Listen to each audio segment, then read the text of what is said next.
اعوذ باللہ من الشیطان الرجیم بسم اللہ الرحمن الرحیم السلام علیکم ورحمۃ اللہ وبرکاتہ۔ میں آپ سب کو خوش آمدید کہتی ہوں اپنے اس یوٹیوب چینل پر۔ آج کی یہ ویڈیو پڑوسیوں کے حقوق سے متعلق ہے۔ انشاءاللہ یہ ویڈیو آپ سب کے لیے بہت ہی زیادہ فائدہ مند ثابت ہوگی، تو اس ویڈیو کو آخر تک ضرور دیکھیے۔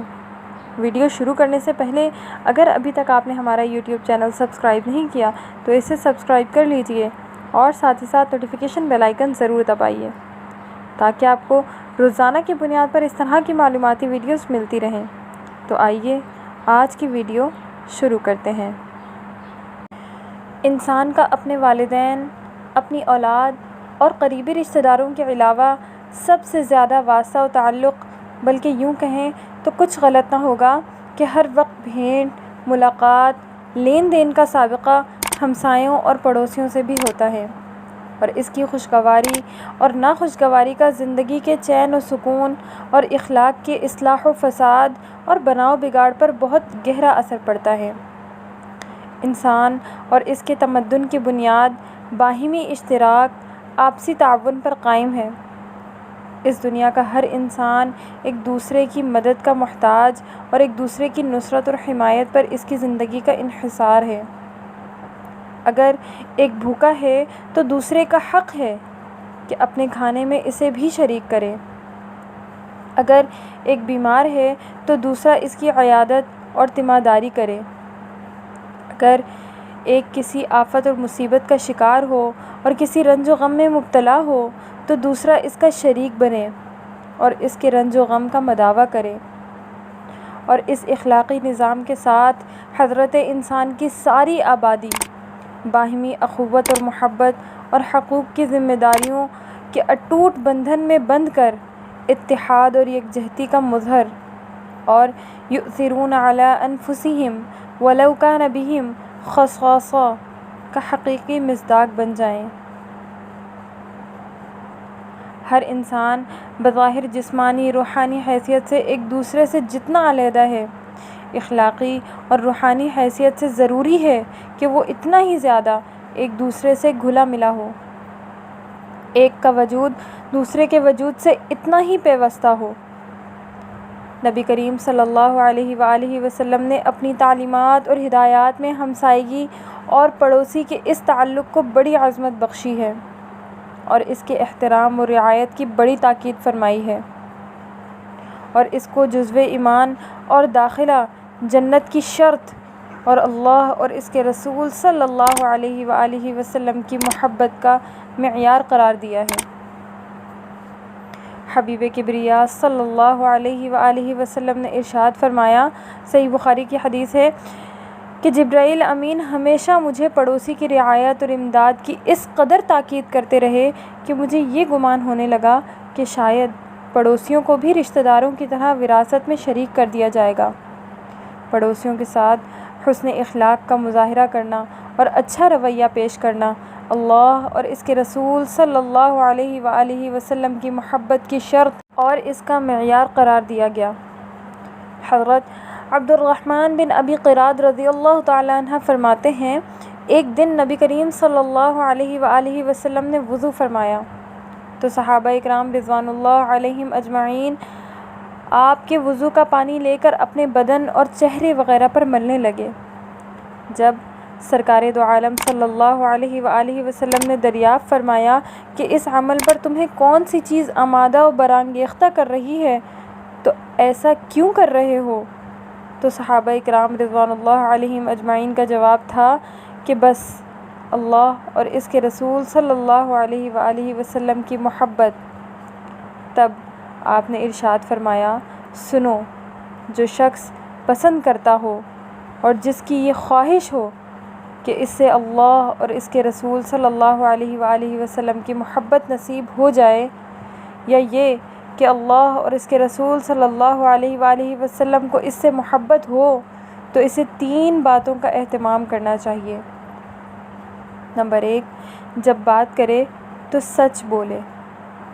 نمبر 2، جب کوئی امانت اس کے پاس رکھی جائے تو امانت داری کے ساتھ اس کو ادا کرے۔ نمبر 3، اور اپنے پڑوسی کے ساتھ اچھا برتاؤ کرے۔ اسی طرح ایک موقع پر سرکار دو عالم صلی اللہ علیہ وآلہ وسلم نے ارشاد فرمایا کہ جو شخص اللہ اور یوم آخرت پر ایمان رکھتا ہو، اس کے لیے لازم ہے کہ اپنے پڑوسی کے ساتھ اکرام کا معاملہ کرے۔ اسی طرح ترمذی اور مسند احمد کی ایک روایت میں ہے کہ رسول اللہ صلی اللہ علیہ وآلہ وسلم نے ارشاد فرمایا، کسی محلے کے لوگوں میں اللہ کے نزدیک سب سے افضل اور بہتر وہ شخص ہے جو اپنے پڑوسی کے حق میں بہتر ہو۔ اسی طرح مسند احمد کی ایک روایت میں ہے کہ نبی کریم صلی اللہ علیہ وآلہ وسلم کا فرمان ہے کہ ایک پڑوسی کو پیٹ بھر کر کھانا جائز نہیں جبکہ اس کا پڑوسی بھوکا ہو۔ ایک اور روایت ہے کہ ایک شخص نے نبی کریم صلی اللہ علیہ وآلہ وسلم سے عرض کیا، یا رسول اللہ، میں اپنی نیکوکاری اور بدکاری کو کس طرح معلوم کر سکتا ہوں؟ حضور صلی اللہ علیہ وآلہ وسلم نے فرمایا، جب تم کسی کام کے بارے میں اپنے پڑوسی کو یہ کہتے ہوئے سنو کہ تم نے اچھا کام کیا تو تمہارا کام اچھا ہے، اور جب تم اپنے پڑوسی کو یہ کہتے ہوئے سنو کہ تم نے برا کام کیا تو تمہارا وہ کام برا ہے۔ ظاہر ہے کہ ان ارشادات و واقعات کا مقصد صرف واقعے کا بیان نہیں بلکہ پڑوسیوں کے حقوق کی اہمیت کے اظہار کے لیے یہ نہایت مؤثر اور بلیغ ترین عنوانات ہیں، جن کا مدعا اور پیغام یہی ہے کہ اہل ایمان کے لیے لازم ہے کہ پڑوسیوں کے ساتھ ان کا برتاؤ اور رویہ شریفانہ رہے، کہ ان کی طرف سے بالکل مطمئن اور بے خوف و خطر رہیں، دل و دماغ کے کسی گوشے میں بھی ان کے بارے میں کوئی اندیشہ، کسی طرح کی کوئی فکر دامن گیر نہ رہے۔ اگر کسی مسلمان کا یہ حال نہیں ہے کہ اس کے پڑوسی اس سے بے خوف اور مطمئن نہیں ہیں، تو نبی کریم صلی اللہ علیہ وآلہ وسلم کا ارشاد ہے کہ اسے ایمان کا مقام نصیب نہیں ہوگا۔ جنت میں اس شخص کا داخلہ ممنوع ہے جس کی شرارتوں اور ایذا رسائی سے اس کے پڑوسی مامون نہ ہوں۔ یہ حدیث مسلم شریف سے لی گئی ہے۔ ایک حدیث میں ہے کہ نبی کریم صلی اللہ علیہ وآلہ وسلم نے 3 مرتبہ قسم کھا کر فرمایا، خدا کی قسم وہ مومن نہیں، خدا کی قسم وہ مومن نہیں، خدا کی قسم وہ مومن نہیں۔ صحابہ اکرام رضوان اللہ علیہم اجمعین نے دریافت کیا، کون یا رسول اللہ؟ تو آپ صلی اللہ علیہ وآلہ وسلم نے فرمایا کہ جس کا پڑوسی اس کی شرارتوں سے محفوظ نہیں۔ یہ حدیث بھی مسلم شریف سے لی گئی ہے۔ پڑوسیوں سے محبت و تعلقات کی استواری کا بہترین ذریعہ باہمی ہدیوں اور تحفوں کا لین دین ہے۔ سرکار دو عالم صلی اللہ علیہ وآلہ وسلم خود اپنی بیوی کو اس کی تاکید فرمایا کرتے تھے۔ اسی بنا پر ایک مرتبہ حضرت عائشہ رضی اللہ تعالیٰ عنہما نے عرض کیا کہ یا رسول اللہ، میرے 2 پڑوسی ہیں، میں ان میں سے کس کو پہلے یا زیادہ ہدیہ بھیجوں؟ آپ نے فرمایا، جس کا دروازہ تمہارے دروازے سے زیادہ قریب ہو۔ یہ حدیث مشکات شریف سے لی گئی ہے۔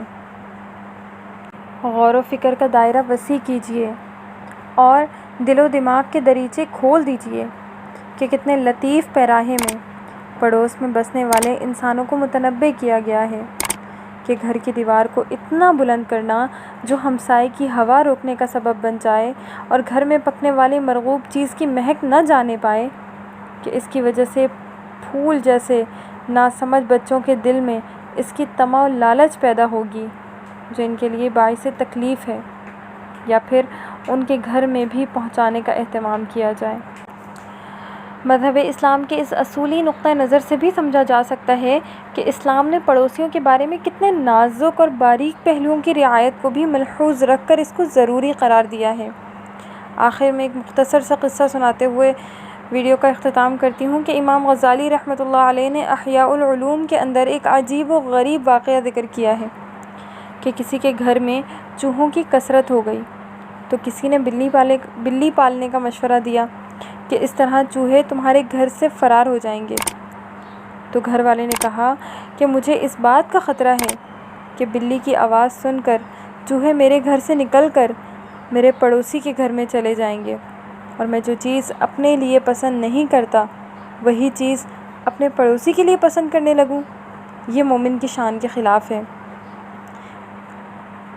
کہنے کو تو یہ ایک مختصر سی بات ہے، لیکن اس پر عمل کی توفیق اس وقت تک میسر نہیں آ سکتی جب تک کہ انسان کا ایمان کامل نہ ہو جائے۔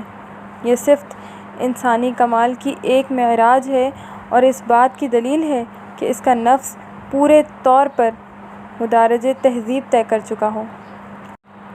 آج کی ویڈیو میں بس اتنا ہی۔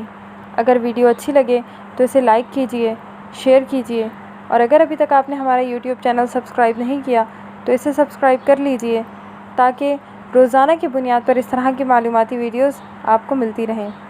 انشاءاللہ پھر کسی نئی ویڈیو کے ساتھ حاضر ہوں گے۔ تب تک کے لیے اجازت دیجیے۔ السلام علیکم ورحمۃ اللہ وبرکاتہ۔